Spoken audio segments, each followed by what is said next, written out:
Hello, I am an old fart, and I have a guilty pleasure. I like knives. I am not an expert or an official representative of anything. I just like knives, and you're joining me on a tour through some of the knives in my collection. Largely small folding pocket knives that I like to call NTGKs, non-threatening gentleman's knives. Today we're going to look at this one. This is Benchmade 945 BK-1 Mini. Long name, we'll derive that. This, as the name suggests, is a small version of the Benchmade 940, which is this knife, and I really liked the 940. I have one in my collection. I have already given you a tour of it. This is the 940-1, the carbon fiber version. I liked the action of this one very much, the superb blade, the appearance, and the general utility. It's a really well-designed, usefully shaped and proportioned knife, and I liked it.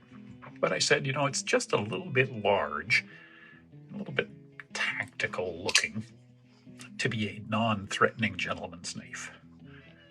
So if only there was something a little smaller.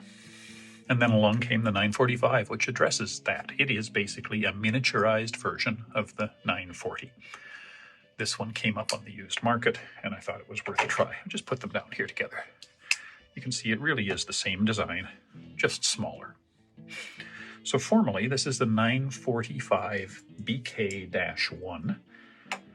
The -1 just indicating, I think, that it's the first in what will probably be a series. I guess they're going to do more of these in different styles, maybe different materials. Mini. Mechanism is the traditional Benchmade mechanism for this class of knife. It is a thumb stud opener, and it is an axis lock, meaning it locks open there. This is the lock mechanism. You pull it back to allow the blade to close. Very nice and smooth. You open it with a smooth thumb motion. You can set it fairly loose so that it will flick open nicely. Closing, these are nice to close because to initiate the close you use two fingers, one on each side, so your parts are out of harm's way when the blade starts to close. Now you can set it loose enough that it will drop shut when you pull that. I don't have this one set that way. I don't like blades moving on their own, especially on smaller knives. It's too easy to have a part in the way. So I have this one set to sort of shake shut. It's loose enough that a little shake gets it moving and it closes, which is very nice. It's all about the size with this knife, of course, so let's talk some more about that. It is compact. It seems small, but it's not so small that it feels cramped. And I do have some small knives that do feel cramped. They're really too small to use effectively or safely. It's not this one. This one is 172 millimeters open, which on the internationally recognized scale is about 0.93 pocket calculators. And let's compare it to a few other knives. Again, the obvious thing to compare it to is the full-size 940. And as you can see, it is considerably smaller than the full-size 940. So it certainly achieves that goal of being a miniature 940. So that places it in the mid-sized range. What else can we compare it to? Well, here's a mini griptilian. And as you can see, it is almost the same size, exactly the same size. I don't know, the different blade curvature, it's not easy to compare, but it's essentially the same size as the mini griptilian this way. It's thinner than a mini griptilian, so it actually feels a little bit smaller, less substantial. Small Savenza is another kind of standard in this range. It's a couple of millimeters shorter than the small Savenza, so very close to this size range. And one that I think is an important comparison, because it's another Benchmade's attempt to make a small compact knife. This is the Benchmade Valet. And as you can see, it is, about 2 millimeters larger than the Valet, so essentially the same size as the Valet. However, this feels comfortably large in the hand. There's enough there to get your hands on, and you can close it without parts in the way, where if you saw my review of the Valet a few videos ago, this is cramped. This is not easy to hold, and it's cramped enough that I'm not comfortable closing it one-handed. I always go two hands because it's just so easy to have fingers and other parts in harm's way as it closes. So this knife, while being around the same length as the Valet, has managed to find that nice balance between compactness and too small. So well done. It's also a very light knife. This is 62 grams. The mini Griptilian is 79, so it's 10% lighter than that. The small Savenza is 81, so it's even lighter than that. The only thing in this size range that of the things we're talking about that is lighter, well, or the same, the Valet. The Valet is also 62 grams. Okay, but again, this feels cramped, and this doesn't. So I think they've done a really good job of packing a small knife into a useful sized package. Let's talk about the blade. Same as the 940, the blade is what the Benchmade calls a reverse tanto. It's a useful blade shape. S30V steel, which is a good steel, good edge retention, no complaints there. This particular version, the BK-1, has this all black blade. Now, I have mixed feelings about that. Well, actually, I don't have mixed feelings. I don't particularly like all black blades. It looks kind of cool, okay, but it will scratch. We're going to come back to that. And why black? It looks tactical. Is that the idea? Like this is, by not glinting in the dark, it won't reveal my presence to my enemies. It makes the thing look like a weapon. And I'm not carrying pocket knives as weapons, and I don't want them to look like weapons. So I don't particularly care for the black blade, but it's what I could get. There is a very small sharpening choil on the blade. Too small to use for choking up, but it's enough to give you a bit of room sharpening to go all the way to the edge of the blade. Now on this one, and here's an example of one of the things that happens with a black blade, whoever owned this before went too far in their sharpening and scuffed the shoulder here of the blade, and you can see it. See there we are, the silver glinting through the matte black because the shoulder has been scuffed just on the one side. It's worth mentioning, speaking of sharpening, the thumb studs are removable, and that's generally a good idea when sharpening, just to avoid scuffing them as well. So, nice blade.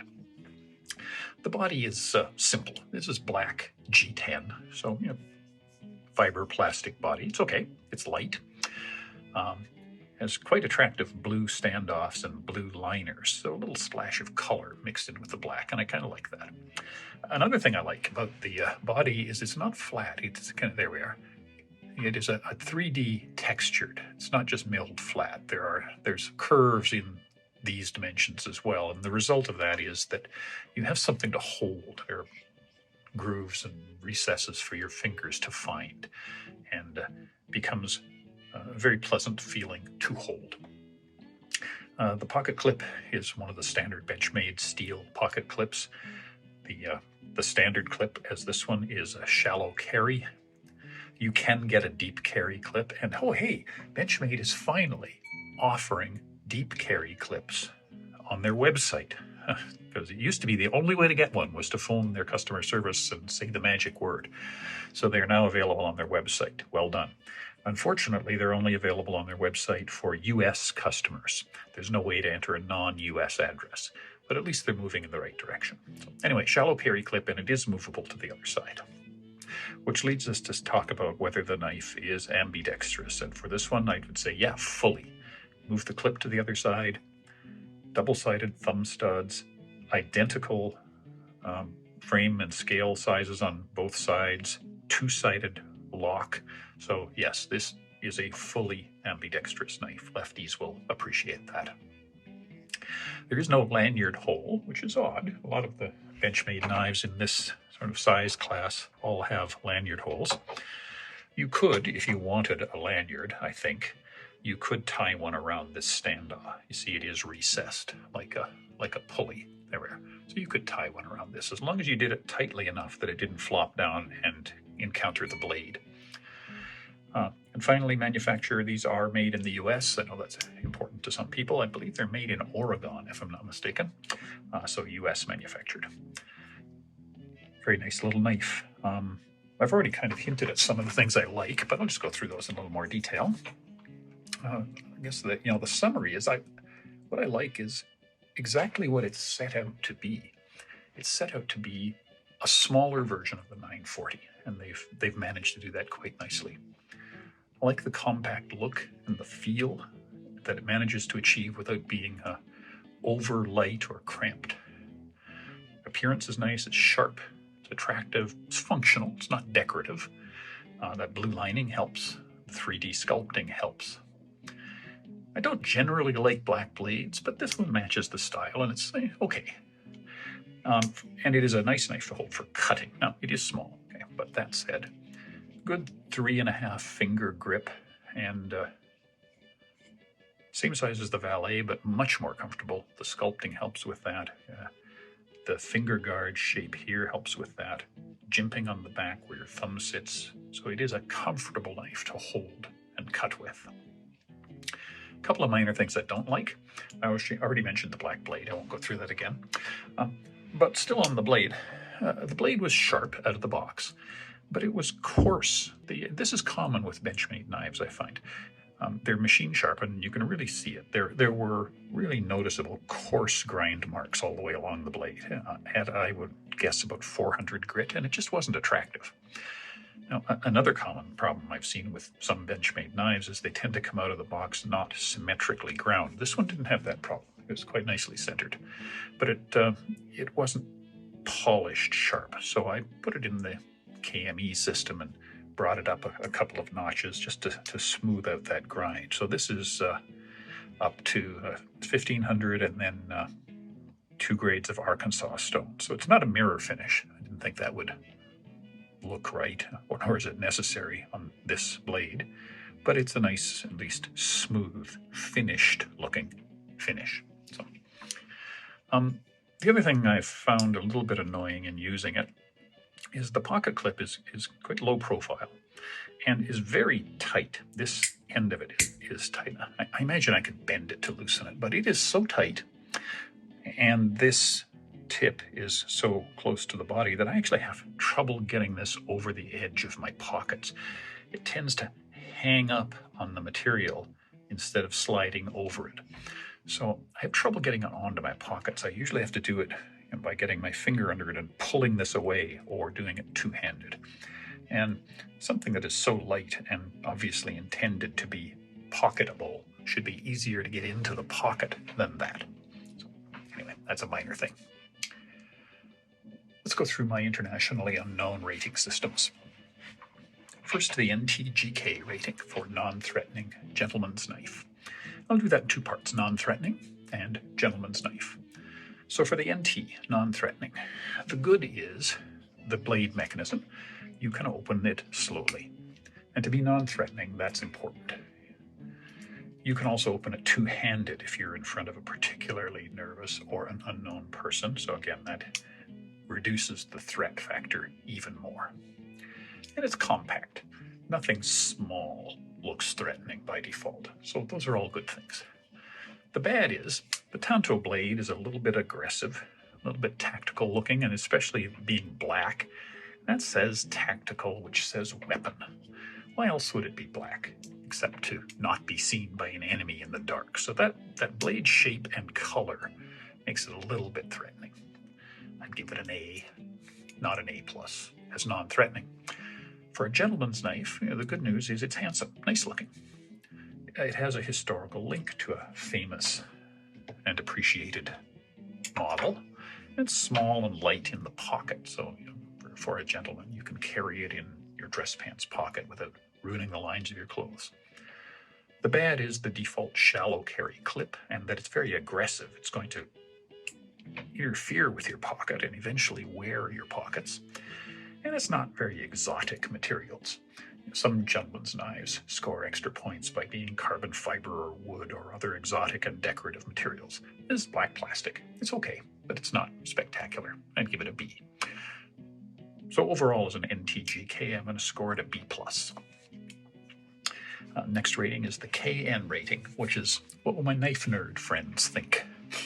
Well, the good there is they'll like that it's a homage to the 940 Osborne, a respected model, a respected design, a respected designer. And it's a well done miniaturized copy. Nice action, nicely flickable open, flickable closed, good steel. Generally, well done. My knife nerds will like that. I'd give it an A as a KN rating. And finally, the CMR, cut myself rating. Well, small and compact. I've handled it a lot. I've used it a lot. Never nicked myself on it. So it'll score an A as a CMR. So, in summary, this little knife achieves pretty much everything good about the 940, but in a smaller, friendlier size. Well done. Small, but not so small that it's awkward. I think this makes it a great everyday carry knife.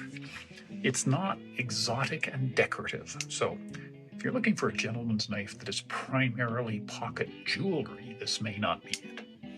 But a gentleman's knife that is a small, easy to carry, useful tool that looks pretty good, I think this scores very well indeed. I'm glad to have it in the collection. And if they come out with other versions, especially something more exotic, if they come out with a carbon fiber version, I'm going to want to try that. Meanwhile, glad to have this little guy in the collection. Thanks for watching. We'll see you again.